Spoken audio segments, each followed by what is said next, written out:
Hello? Okay. If this is too loud or too soft, please let me know. We can turn it up. Louder? How's this sound? Good? I don't know about that. Let's check. Can I check your mic too? How's this? Whoa, that one's a little bit louder. Is that too loud? Everybody good? People in the back got to be able to hear it. I know, but I don't want to blast out the people in the front. Move back if it's too loud. There you go.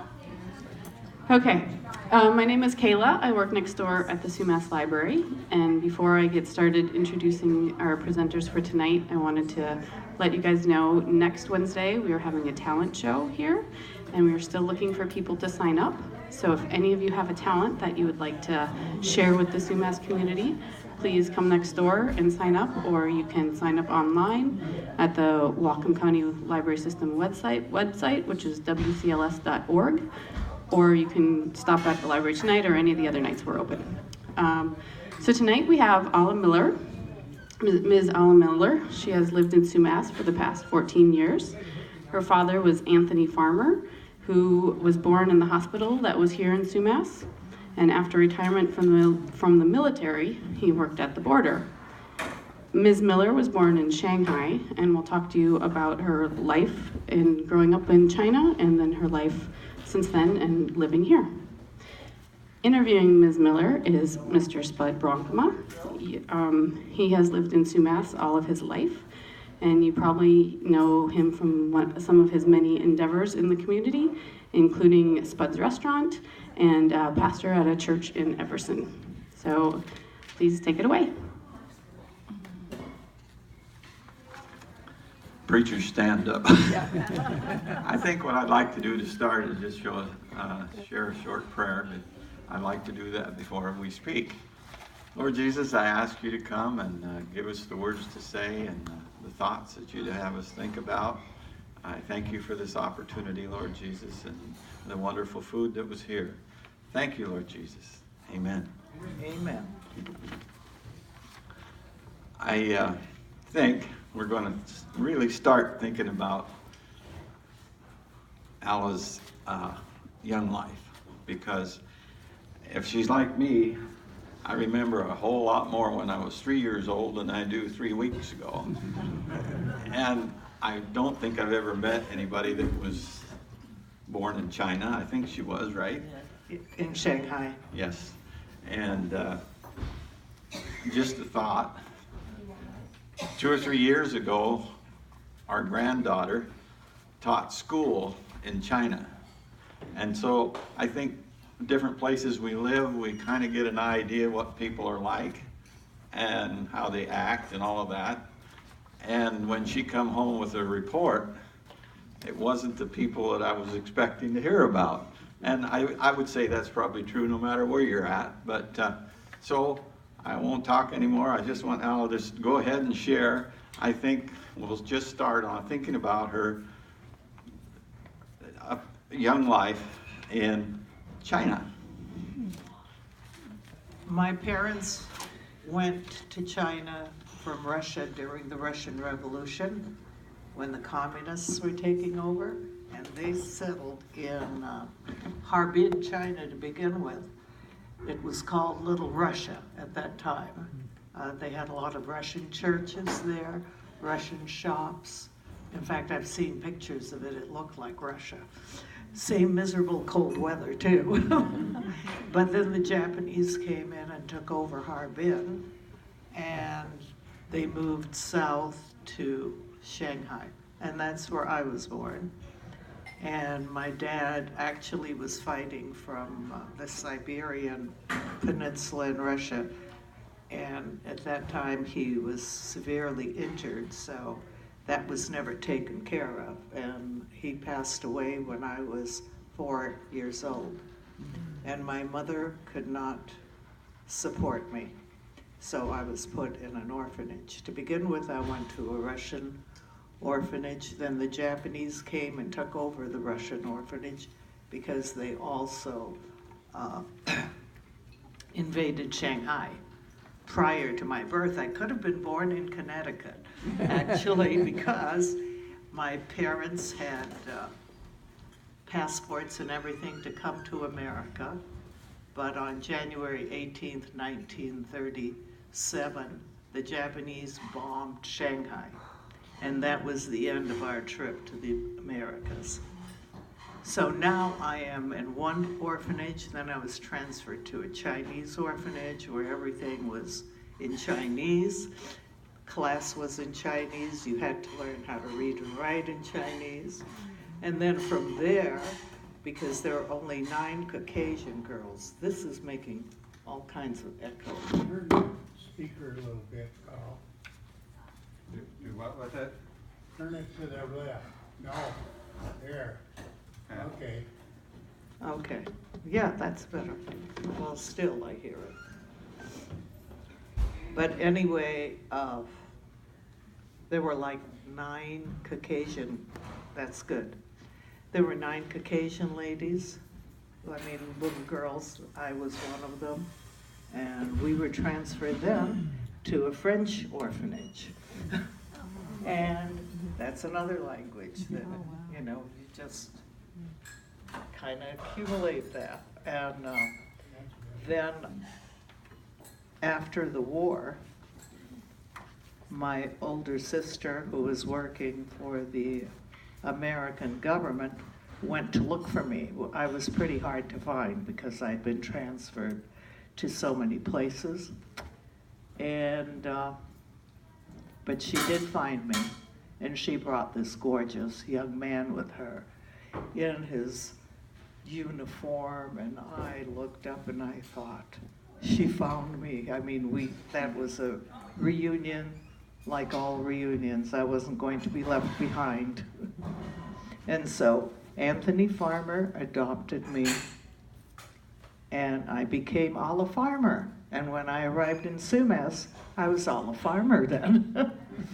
And, but during the interim, while we were waiting for all the adoption papers to clear and for all of my shots and deworming and delicing and all that good stuff that we had to go through over there, I was digging in the yard and I dug this up. At that time, he was stationed in Nanking, from Shanghai to Nanking. And this is something I dug out of the yard when I was 9 years old. Because, well, that's another story about Nanking, the rape of Nanking. I don't know if any of you have read or heard about it, where the Japanese came and slaughtered everybody, and so a lot of the people were burying their treasures. And this is a treasure from a family that was trying to escape the Japanese buried. So from there on,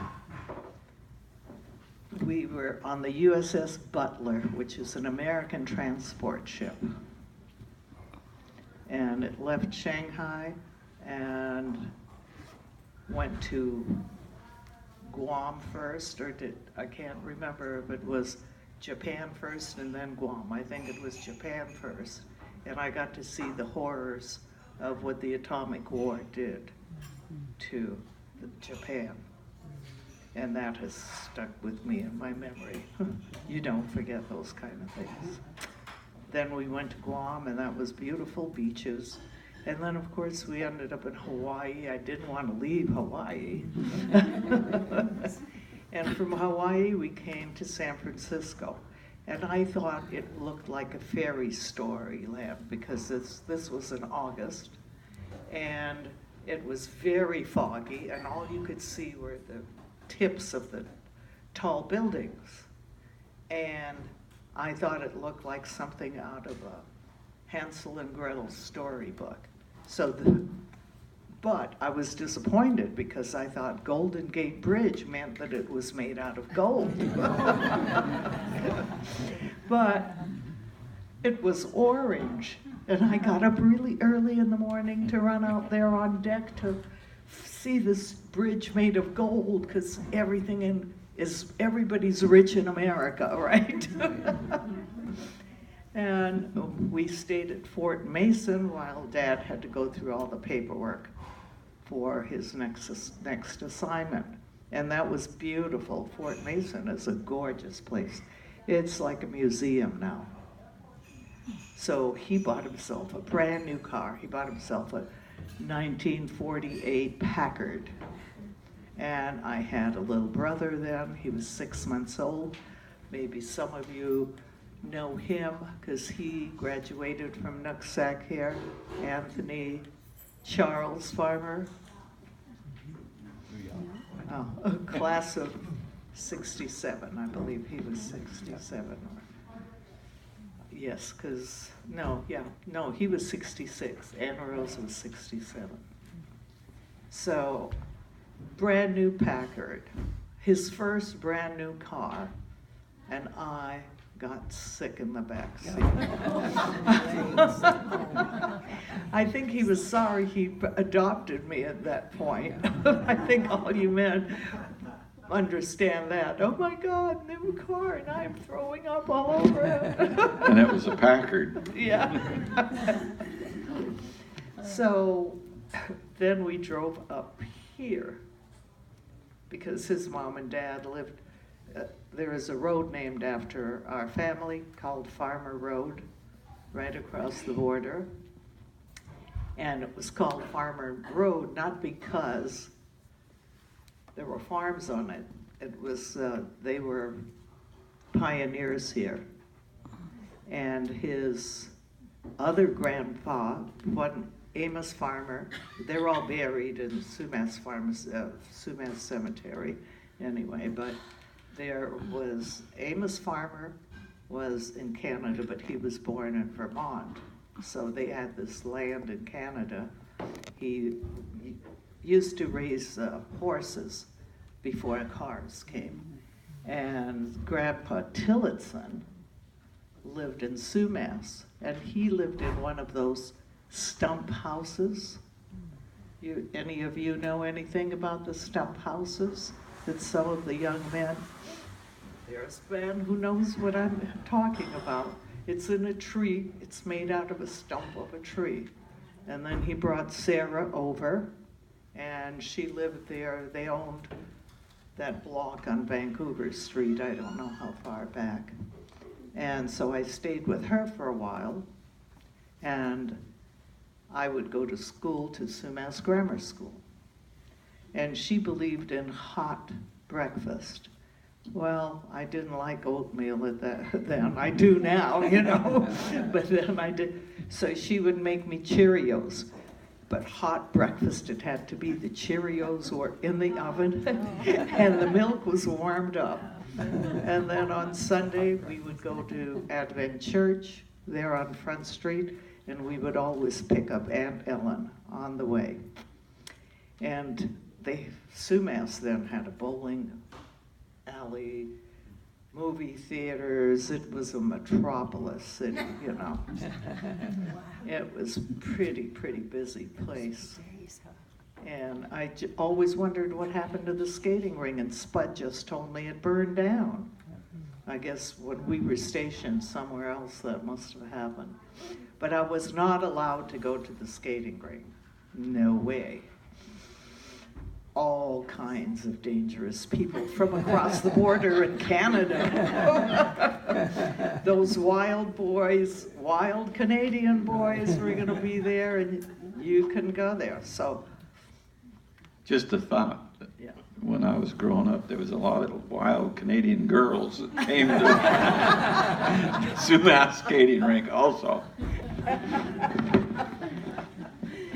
So Loretta Tillotson, who was his cousin at that time, she goes, "Oh, we'll go. Mother will deal with Anthony. You don't have a thing to worry about." Before I even got home, Anthony knew that we had been to the skating rink. And did I get a walloping? I never went back to the skating rink after that. That was the end of my skating rink career. And let's see what other funny. So I had never seen a four-legged creature because Shanghai was very crowded and nobody had pets because they got eaten pretty much, you know, for food. And I came here, and the first thing I knew, they expected me to go milking and milk cows, and I was scared to death of them. So I had to get over that fear real quick. And, you know, the chickens, and I would not kill a chicken though, but I would clean it and help pluck it and everything, and help gram a can. And also the other thing that was one of my jobs was to chop enough wood for them for the winter. So I was a pretty strong girl doing all that. And he got stationed in McCord, and he bought a 10-acre farm from Aunt Blanche, who was a Tillotson. I mean, but she was married to a McDicken in Tacoma, or outside of Tacoma. It's a farming area. I went to Parkland, grade school there, and then also went to a junior high there. And we had a cow that I had to milk, and Tony was usually gone flying, so guess who always ended up doing the milking?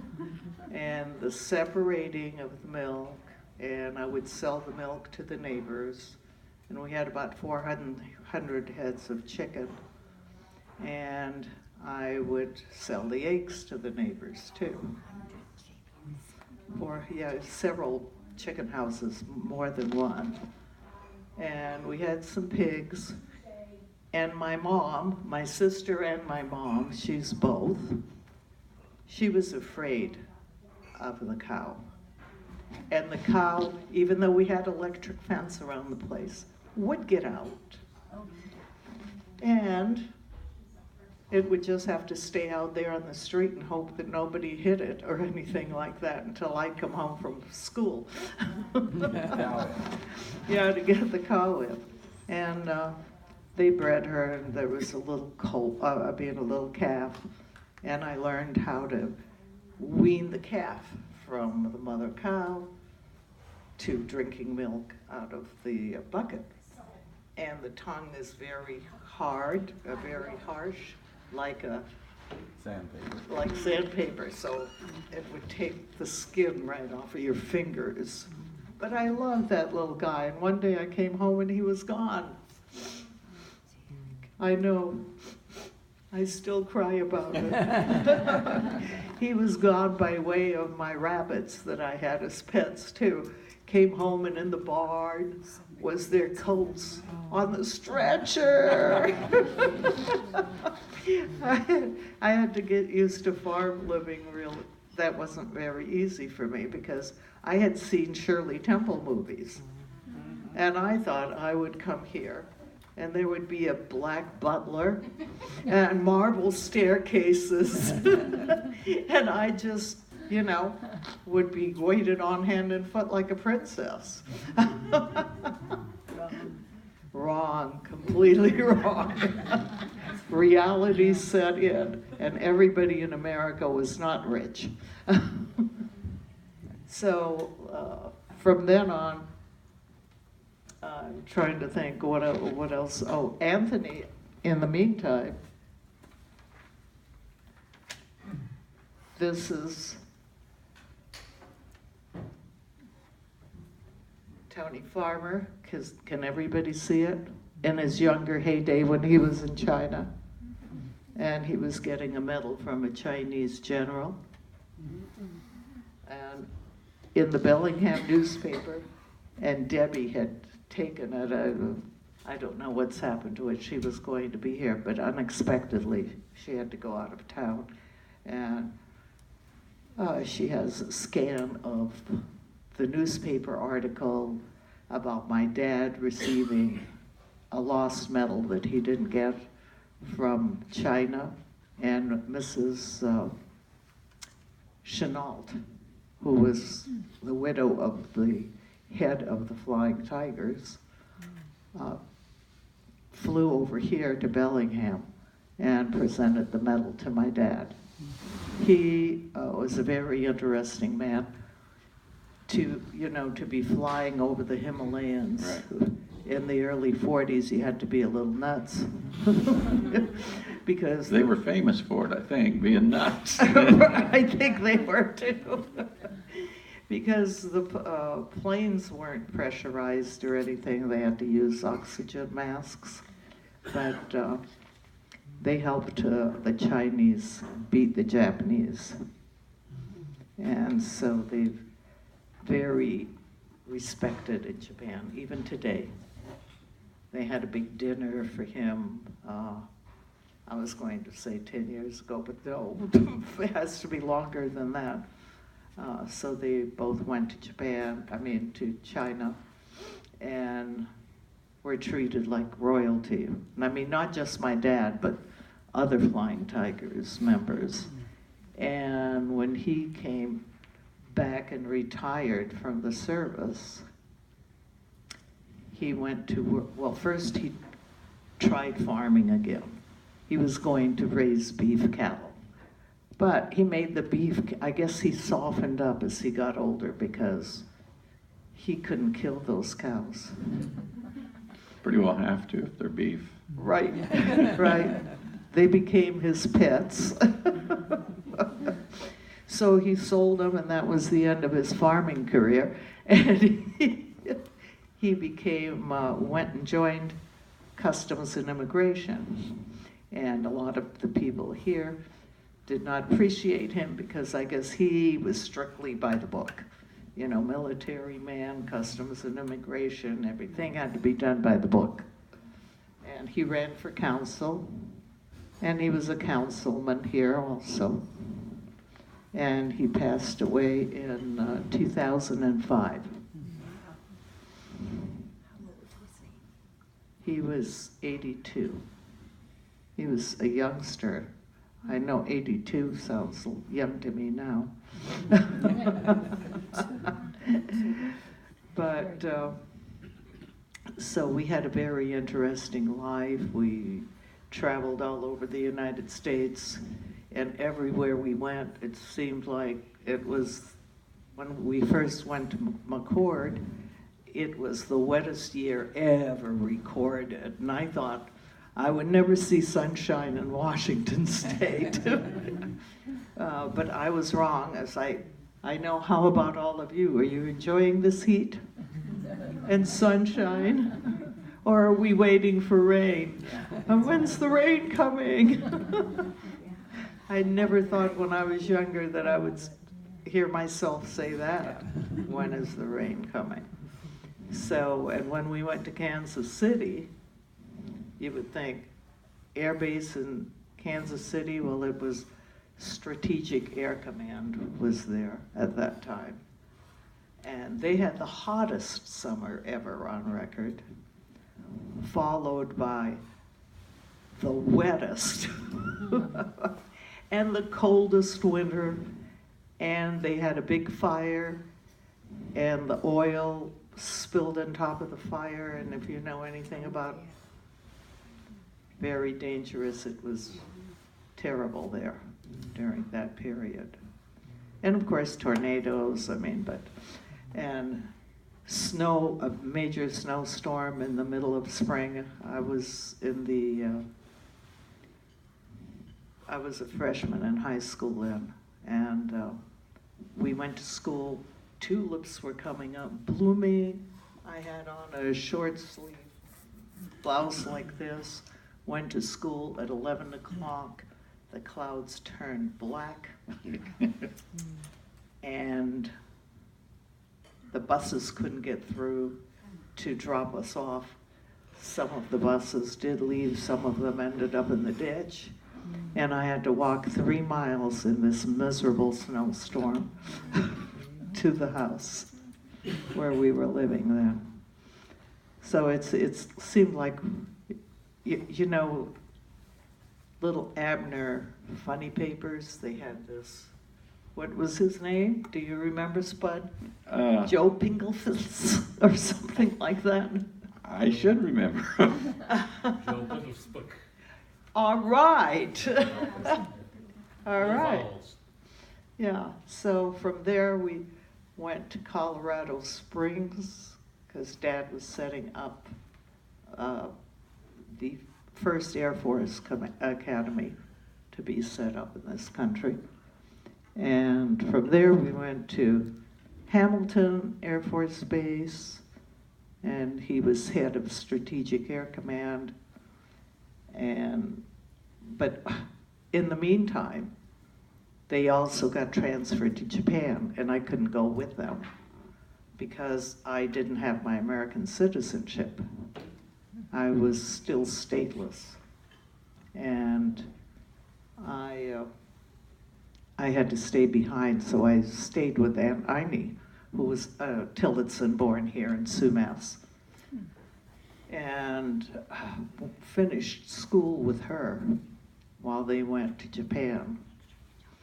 And that's how I ended up in California. You know, I finished high school there, got my first job, and so on. That was beautiful weather there, and they had gorgeous blossom trees, prune capital of the world. I don't know if they still are because everything is concrete now. And then my parents got sick, both of them, and I moved up here to assist them and to take care of them. First one got sick, then the other one got sick, and I had both of them on my hands for a while. And then Mom passed away in 2003, and Dad in 2005, but they both died at home. I had them both at home. And so here I'm still here. I miss, when I go back to California, I miss Washington. And I miss, you know, the serenity here. And it's just, and everybody is so nice, and everybody is polite, and nobody is rude. It's just different. You're all lovely people. Amen. So I ask you, Alla, when you were in the orphanage, and this speaks to me, it brings it back to me because my mother was raised in an orphanage. How were you treated by the Japanese? Well, the Japanese they took over one of the schools that I was going to, and so I thought black curtains were in style. You know, everybody had black curtains in their house and everything like that, and I just thought that is the way it was. And everybody's hungry, and there's no food, because when you're born and raised with hunger and everybody being all equal, the Japanese got all the food for their soldiers. So, but we were left alone in the schools. They didn't bother us. They didn't bother us. And when you were small, you spoke Russian, right? Yes, and French. And French. I was born in the French section of Shanghai. Okay. And then you had to learn Chinese, is that right? Then I had to learn Chinese, right. Now you must have been 6 years old, 5 years old, or let's see, from Chinese I went back to the French school. So I was probably about 7 when I ended up in the Chinese orphanage, and they dewormed you and deliced you every 6 months because you didn't have much food. You had a bowl of watery soup rice, and I would look at that and the first day, and I said, I'm not going to eat that. And somebody grabbed it from me. Don't worry. I go, but it's full of bugs. They go, so what, you know? And guess what? After a few days, you start eating it. all the bugs you could eat. Right. And then you got dewormed from the bugs. Did you ever see your biological mother again? Oh, yes, I did. Okay. How did you connect with her? Well, you know, I knew she couldn't do much for me because she came from an aristocratic family, and she wasn't cut out to support herself or to do anything for herself. Did she survive there then, in Shanghai? Well, we brought her over here, and I took care of her until she died. Yeah. She arrived COD. That's another funny. I was wondering if probably some of us that are old enough can remember the Flying Tigers or about the Flying Tigers. Maybe you could share a little more about what they did in World War II. Well, they flew over the Himalayas and assisted the Chinese government in trying to get the Japanese out of their country. Very dangerous missions. And the Chinese people to this day are still grateful for it. They're building a big museum. They were hitting us up for some money to help them build the museum, but I was thinking about going over there and seeing it, but I don't know, because I have AFib now. I wouldn't want to be in China and have an AFib attack there. Well, I've read books about the Flying Tigers, and they were courageous and crazy. Yes, Chenault was their general. Right. Yeah. They were actually like a mercenary group to begin with. And then the American government recognized them. Yeah, I thought they kind of went on their own at first. Yeah, right. I hate to use the word mercenary, but I couldn't think of another word for it. I think it's proper. Okay. Brave men. Right. But my dad went, but after he got drafted into the Army, then he went into what they call the Army Air Corps. Right. And so at that time, they were embraced by the American military. And it was a whole new world for him because he grew up here in Sumas. He had never been out of Sumas. And, for him, he was in Turkey and, that's how they had to go. They didn't have any planes that would fly the long distance. Yeah.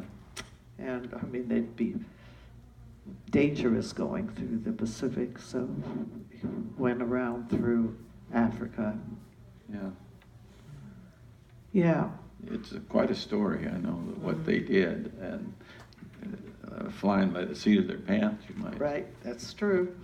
So that's why I say they had to be a little goofy.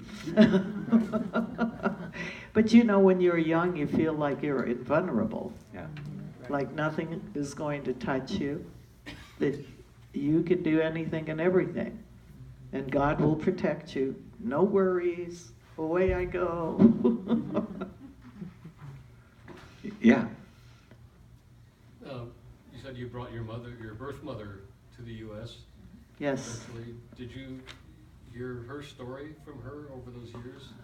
Well, she had a very difficult time because she got stuck there when the communists came in. Can you imagine her life running from the communists when she was like 18 years old from Russia to Harbin to Shanghai and not being able to get out of Shanghai. And then the communists came in and took over Shanghai. So it was like her whole life she spent trying to get away from the communists. So I thought it'd be good to have people ask questions if you want to, so just raise your hand if you have some thoughts. Yes? Were the when you was little in that orphanage, were the Japanese mean to you? I didn't pay any attention to them. Actually, before I went to the orphanage, I would have to walk to school. And I was going to École Rémy. My mother started me early because she was teaching there at that time. And they were on every corner. And they had holes dug up in the sidewalk, I guess, for when bombs come, you jump into the hole. And you just, when you grow up with it, you don't think about it. Mhm. You just accept it. This is the way it is. When people used to say, oh, when the war is over, you're saying, what are they talking about? What war? You know? Yeah, and it was a big victory. I remember when they were being expelled out of Shanghai, all the big trucks with them leaving and the Chinese throwing rocks and sticks at them and everything like that. Not nice. Connie? Do you still have some ability in the different languages that you learned? You don't use it, you lose it. But when I went back to France, I found out that it was coming back to me. And when I went back to China, I don't know, like the cab was leaving, and all of a sudden, you know, because you're saying I don't remember, I went, dongy dong. And the guy turned around and looked, and I go, where did that come from? You know, I was panicking that he was going to leave me stranded there. And then he started rattling off, you know. So I still remember a few words and everything like that. The But right ones. right. Right. And so I guess if you go back, it comes back to you. The French was coming back to me, and I still speak Russian because my mother, when I got her over here, she couldn't speak any English, and I couldn't remember my Russian at that time, but it comes back. I'm wondering, do you know anything about your ancestry? I mean, were you related to the Tsar or the Tsarina, or do you know anything? Well, I know that they were in good standing with the Tsarist regime, and because my grandfather was going to be shot, and Jews were not accepted in Russia. In fact, even to this day, I don't know now, but a few years ago, they do not issue them a Russian passport. Their passport says that they're a Jew. And my grandfather apparently had helped this Jewish doctor. And so there was a typhoid going through, and the doctor came in and said, why are you going to shoot this man? Bullets are scarce. You know, he's a dead man anyway. So they let him go in the doctor's care. And that's how he escaped with the family.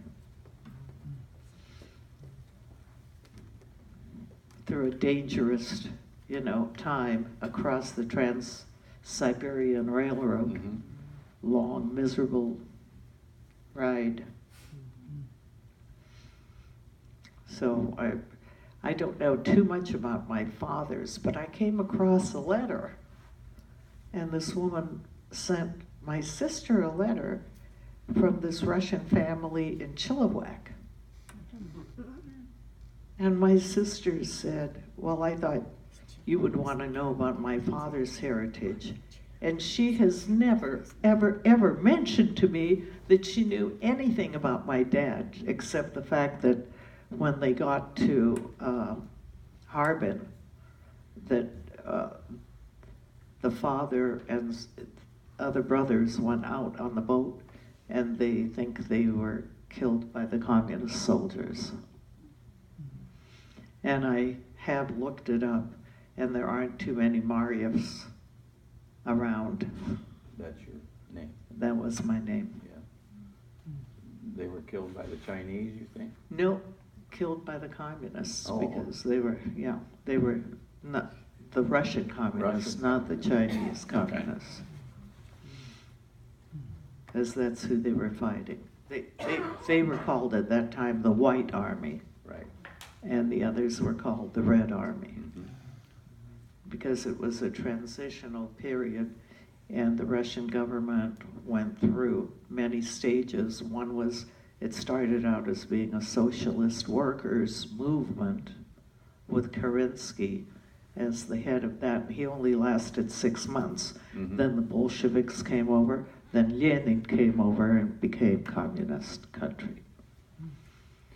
When I was growing up, of course, we heard Khrushchev, but Stalin was the name that was demonized here. You know, we don't know, except to me, as a young boy, I mean, he was like the devil. Right, right. And he had all kinds of propaganda in Russia trying to get the Russian people to come back. And my mother said never would she go back to a communist country, and don't believe him. They had billboards of him holding small children and like being a big Santa Claus to them. Come back, we have food, we have this, we have everything for you. Russia will welcome you. And my uncle, his wife talked him into going back, and they got stuck in Tashkent, which is a Muslim kind of area. Right. He thought he was going to go back home to his property. But no, that was it. And we hadn't heard from him for a long time until somebody smuggled a letter out of there. He killed a lot of Russians. Stalin did. Yep. I've heard the number 20 million. I don't Right. know. Probably more. Yeah. Probably more. Because originally, some of the Russian people wanted to form a Russian parliamentary form of government like England, what England has, Mhm. and keep the Tsar in his place. But apparently those people didn't win the election. I don't think they had the guns. No, of course, because World War I and all of that was happening all at the same time. It was very difficult. I have a question. I grew up with maybe propaganda with the idea that the Russians were communists. Would you say that most regular Russian people were happy to be communists, or would you say they were oppressed by a communist regime? I think they were oppressed by a communist regime. Why are so many of them moving here now? Right. If they really loved it so much over there, they wouldn't all be flocking over here and asking for us to sponsor them here.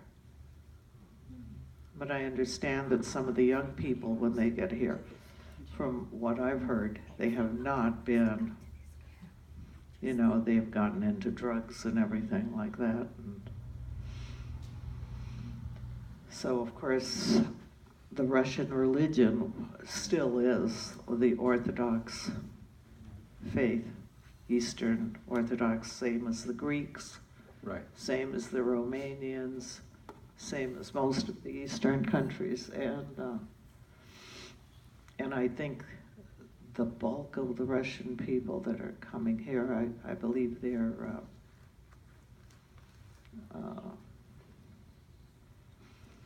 Well, a lot of are Pentecostal. that's right, they're Pentecostal.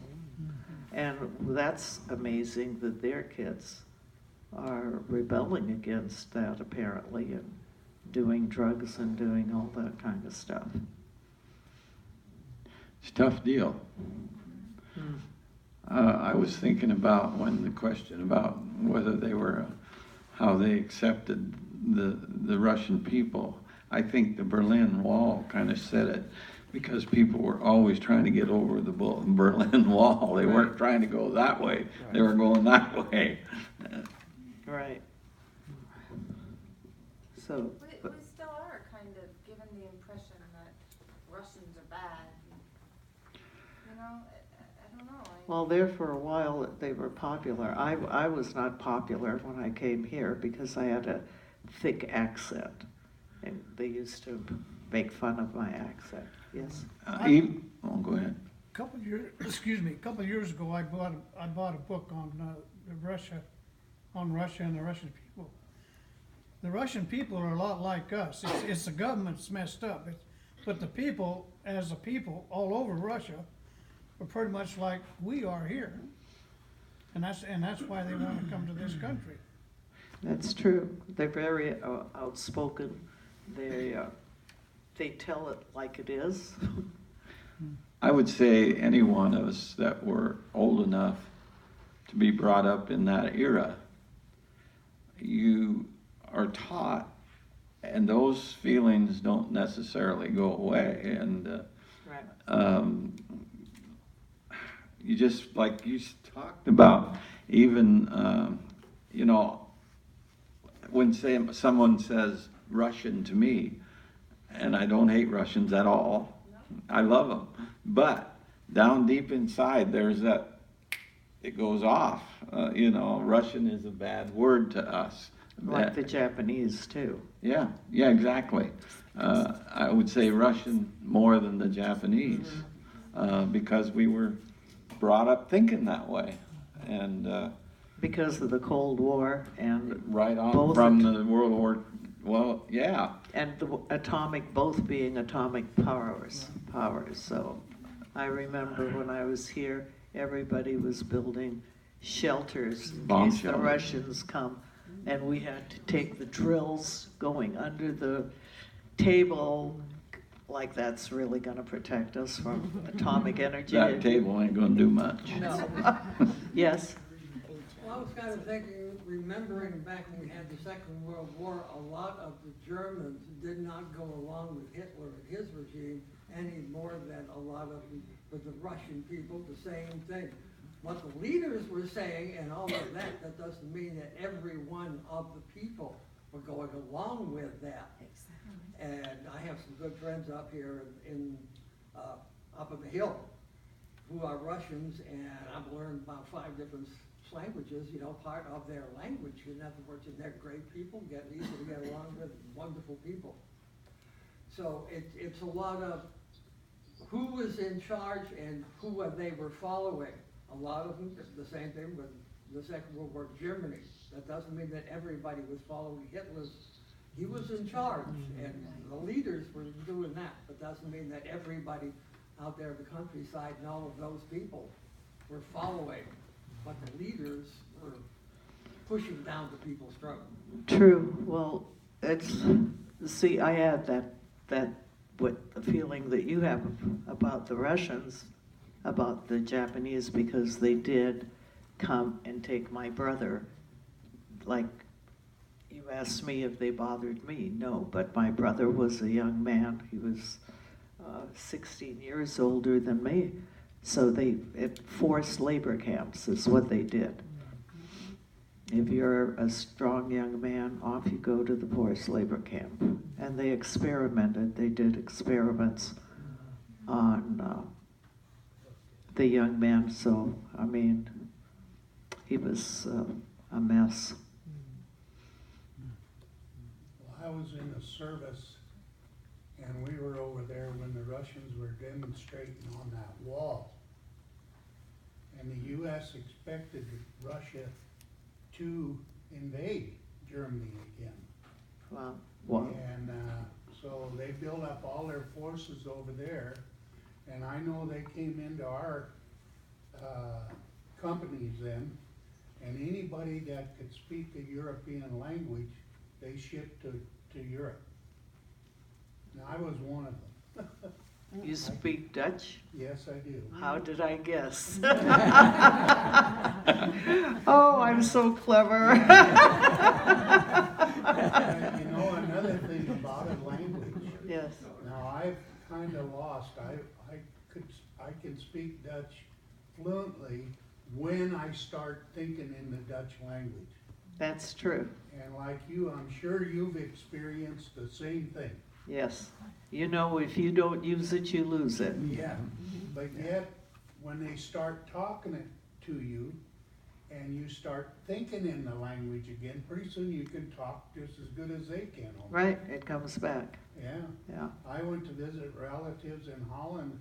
I had a taxi driver ask me what part of Holland I was from. But I can't do it that well anymore because I'm like you, when you don't use it, You lose it, yeah. It would come back, I'm sure, if I had to talk it. But I don't have to anymore, you know? But I wasn't born over there even. You know, I was born in Iowa. So, but everybody in that little town where I lived, everybody talked Dutch. Well, you came to the right place because there are a lot of Dutchmen Yeah, here. a lot of Dutchmen around here. Yeah, yeah. And I had it once, I came from Canada to the border. And I got there to the, coming in, and Horace Stokes come out. He says, come inside. I thought, oh man, what did I do wrong now, you know? I just got here maybe 3 months, you know? Right. And I get inside and he said, you talk to that guy. Oh, he wanted you It was a Dutch guy and he couldn't understand him at all. So I did talk to him and explain to him, but what he wanted to know if he was in America when he was in there. So I could tell him that he was in America, you know. Right. How come you be in America when you talk Dutch? I know when we first got here, my dad said, no Russian not allowed in this house. You do not speak Russian. You are in America, you speak English. That's And the it way- was, that was the way, and I go, I don't understand. He goes, here, handed me Tom Sawyer and said, read this book. By the time you finish, you will speak English. Would have been better off with comic books. Yes. How old were you when your sister found you? I was 9 when she found me. What had her life been like? Her life? Yes. Did she have it easier than you, or? Well, she had an easier childhood. I guess there was more food on the table. I remember my mother getting upset with my dad because he ate the last piece of bread that was going to be for my dinner because I was growing and I needed the nourishment more than anybody else. So my older brother and sister didn't really have a great fondness for me because I always got the little extra. You know, I got the sugar in my tea because there wasn't any milk. You don't drink milk over there. There wasn't any milk. Little did I know that in a few years I would have been over here milking cows. Right, right. You never forget. No, you don't. Wash the hands first. And you don't forget to put the hubbles, what do you call those? Yeah, Kickers? hubbles, yeah, because they always wait until you get through milking and then they put the foot, yeah. Or kick the bucket. Yeah, right. Yeah. I understand there was a large Russian settlement within Shanghai. Oh, yes, Okay. huge. Huge, okay. So was your family connected to that? Was it a close-knit? Oh, yes, they, you know, my mother was the choir director in the church, and I remember, you know, always falling asleep in the church, while, especially during practice sessions at night and everything like that, yeah. And the Chinese people spoke Russian, a lot of the Chinese there, right? So the Russian people didn't have to learn Chinese to communicate with them. But when you're a kid and you're playing with other Chinese kids, you just pick up the language automatically anyway. Have you recorded your life? I mean, have you journaled? I'm it? trying to write it. Yeah. It's hard. It's easier to write about my mother's early life and her trip. And she married a count to begin with, because when they were on the train, there was a chance meeting with Count Blagodatov, And he had his cavalry, and that's a whole other story. If I ever get my book done, then you'll have to read about that story. But when he lost everything, because everybody thought this was a temporary situation, that, you know, the communists couldn't possibly win, and they would all go back home. That's what they thought. You know, they couldn't possibly get rid of the church. You know, that was ludicrous to even think that. Like Stalin closed all the churches and destroyed a lot of them. And the bells, and, you know, it was, they just did not believe that it was really happening, and they all thought they would be going back.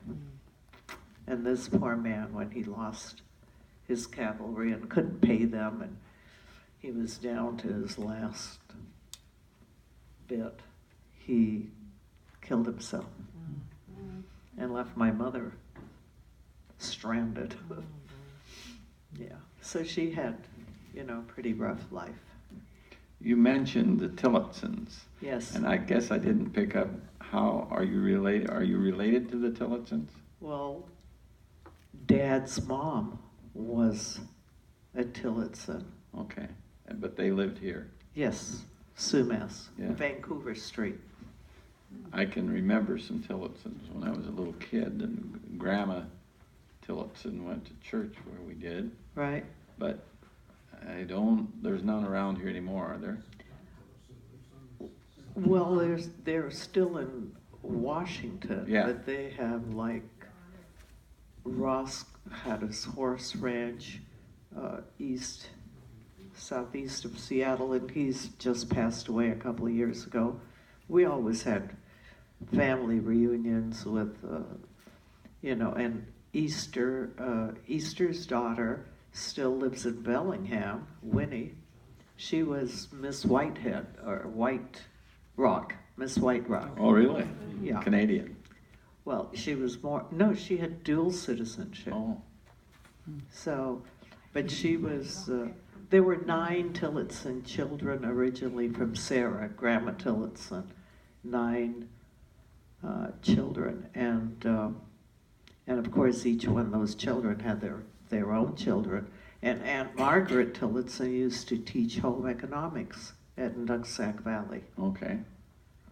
I was thinking one of them was a school teacher. But Yeah, Margaret Tillotson, right. Well, and there's a John Tillotson that's got trucking company here. No, that's Tellotson. That's different. Different name. Yeah, What? different. That's Tellefson. Tellefson. Oh, yeah. And so, I mean, as everybody got married, the girls, like Blanche Tillotson became Blanche McDicken, you know, the last names changed. But Ralph's boys, they're still in Seattle. I grew up with all these, you know, call them boys, now they're all old men. Funny how that works. Right. Still call them boys. Right. So there are quite a few Tillotsons. You know, one begets another and so on. I've been admiring that doll sitting up there. and I Oh, wonder- yes, Yeah, this was there's part a of the story show behind until. that. This is actually a tea cozy, because the Russians all drink tea. And this is a huge tea cozy, because they had huge teapots. And they're quite well made. This one is well used. Look at how, see, there's a lot of tea spilled in there. But it keeps the teapot warm all day, actually, this little girl. Yeah. All your Europeans drink tea everywhere we went. Oh, yeah. Mm-hmm. And if you could drink their coffee, you were very fortunate. I couldn't stand it, and I like coffee. Well, they usually do have coffee, have They don't milk. make coffee like we do over here. No. They make syrup out of it, and then they mix it with boiled milk. Yes, that's right. Yep. But they're, the ones that are over here have become Americanized. They go to Starbucks. How did the tea cozy get to Sumas? I went to Russia, and I got it. You know, got to get a tea cozy, a good tea cozy that'll keep something. Yes? Okay. Well, I didn't know whether there was a time. Right. I'll just close then and say, you know, every one of us have unique lives. And we really do. We all have stories to tell.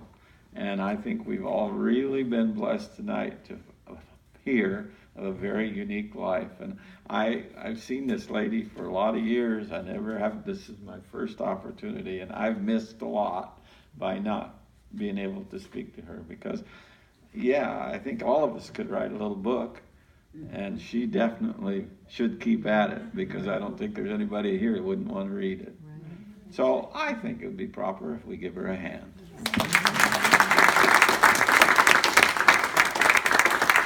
Thank you very much.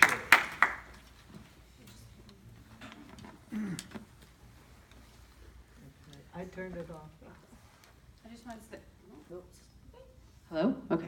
I just want to say thank you all for coming, and thank you to Ms. Miller and Mr. Bronkema for being here as well. We appreciate it. And if you are interested in hearing Mr. Bronkema's story, he is going to be giving his story in October here. So thank you all for coming. We really appreciate it. Thanks.